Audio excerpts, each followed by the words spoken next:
Yeah, even the pork police. I had moments where the cops' theme song was playing through my head. Just laughing about dealing with hogs in Texas. How did you guys get involved in the work that you do? What's the history on that? Well, we both have hunted forever Okay. and hunted all kinds of stuff. We've ate just about everything. And I'm in the thermal and night vision sales, guns and ammo sales, and Sean is a manager at a local gun store. And it's one of those things where we love to hunt, Yeah. and we started hunting, and we realized that we were having such unbelievable success. And we've done some guiding and some different things throughout the years, but didn't really think about, hey, this could be a full-time gig. And as we started going out, and all of our buddies wanted to go with us, and then a friend of a friend wanted to go with, and the more hunting we started doing and the success that we were having, people were like, hey, I've got a buddy who wants to go out and he'll pay you to take him out. Because most of these people either don't have land access or they go on to state land and they have limited success. In a lot of state land, they won't let you hunt at night. So And that is the only exception to having a license for hog hunting. If you're hunting state property, you do have to have a hunting license. Oh, okay. Interesting. Yeah, just those little nuance. That's yeah. ideal for me to like find out more about legally how stuff is structured and set up. Sure. Yeah, like we've talked to a couple of game wardens because we know of a few areas of state land that have had or that do have a heck of a hog problem, and they border on some of these ranches. And when you talk to the game warden and ask them, hey, is hunting at night with thermals allowed? Everyone that I've talked to said no hunting at night on state land. And so these guys that don't have access to either their own property or some landowner giving them permission to hunt, they're pretty limited on the amount of hog hunting they can do. You go on state land, some of it's archery and shotgun, most of it will not let you hunt at night. So they're limited on what they can do. We've just been fortunate, as far as we got in with a couple of the right landowners, and then they start talking to their friends and their buddies and their other ranchers in the area, and it just multiplies because all of these guys, all of the landowners, ranchers, and farmers want the hogs gone. I got the sense in conversation that one of the challenges was establishing relationships with the farmers or ranchers to let people onto their land. Absolutely. But once you had developed that relationship, the hunters seemed to treat it like it was gold. Like, what can I do for you, Mr. Farmer Rancher? Because absolutely, they want to maintain that connection. 100%. And I think what's happened a lot of times, and what we've talked to some of our landowners about, is they'll say, well, I've let guys hunt this in the past, and they come out here and they're drinking beer and throwing beer cans all over the ground, and they're leaving their wrappers and their garbage behind. And you just like with us, the biggest thing with us when we talk to a landowner is we'll tell them, you'll never even know we were here.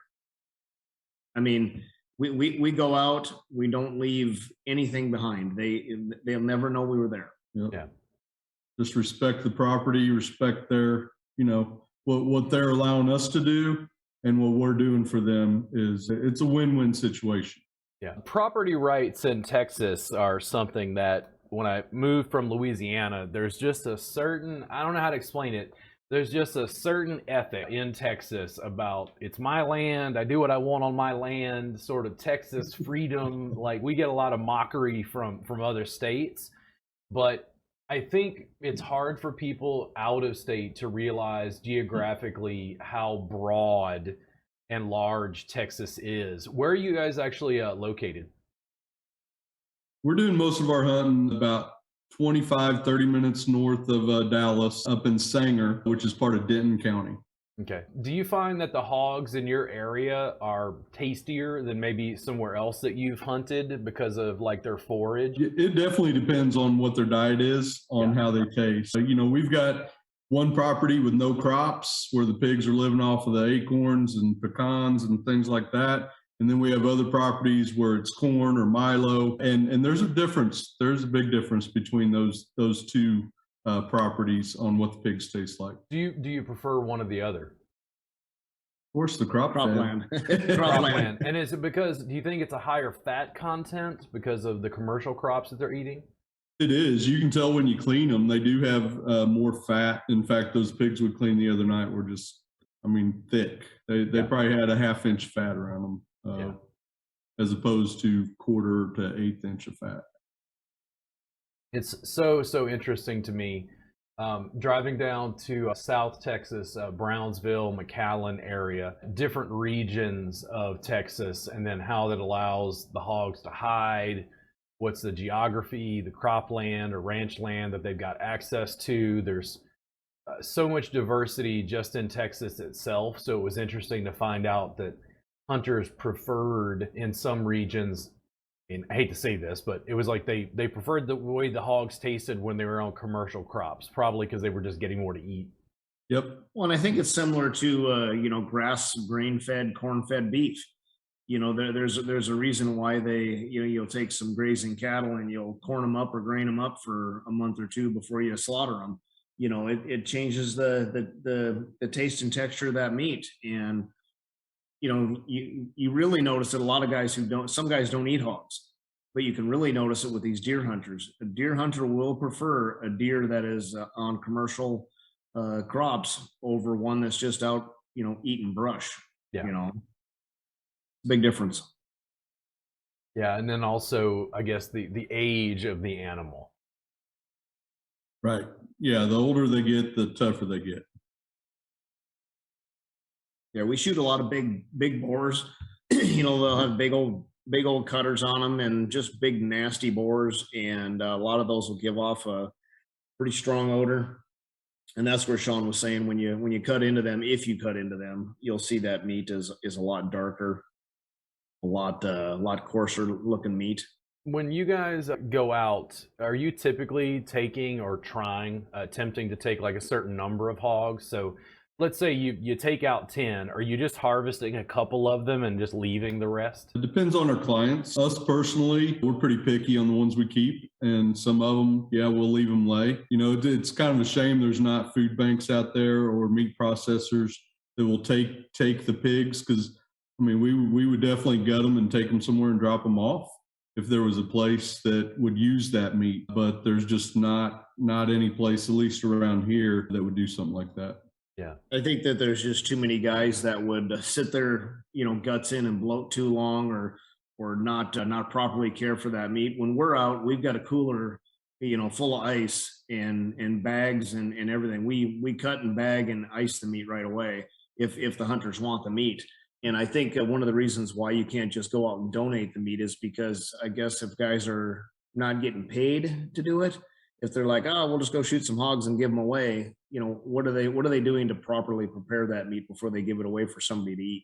Yeah, food and food inspection. I didn't realize Jeremy had some photos, and when he put his photos up, it was just, to me, again, somebody who's not a hunter, it was almost shocking to see just stacks of pigs. Yeah, because you had this moment where you're like, dude, this is absurd. What is this? Bloodlust, And then you talk to him and you go, they're like rats.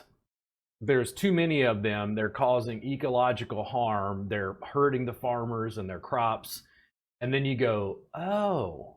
But then you get to the point where he's talking about the challenges in relation to he wishes he could give the meat away. There was a way to process. They're doing what they can, but there's only so much time available and so much resources for that meat to be able to give into the needy families, things like that. There's so many things in relation to this. One of the things I run into in my industry, I'm a massage therapist by trade, of all things, and everybody thinks my industry is full of rainbows and unicorns, and I'll tell you what it's full of.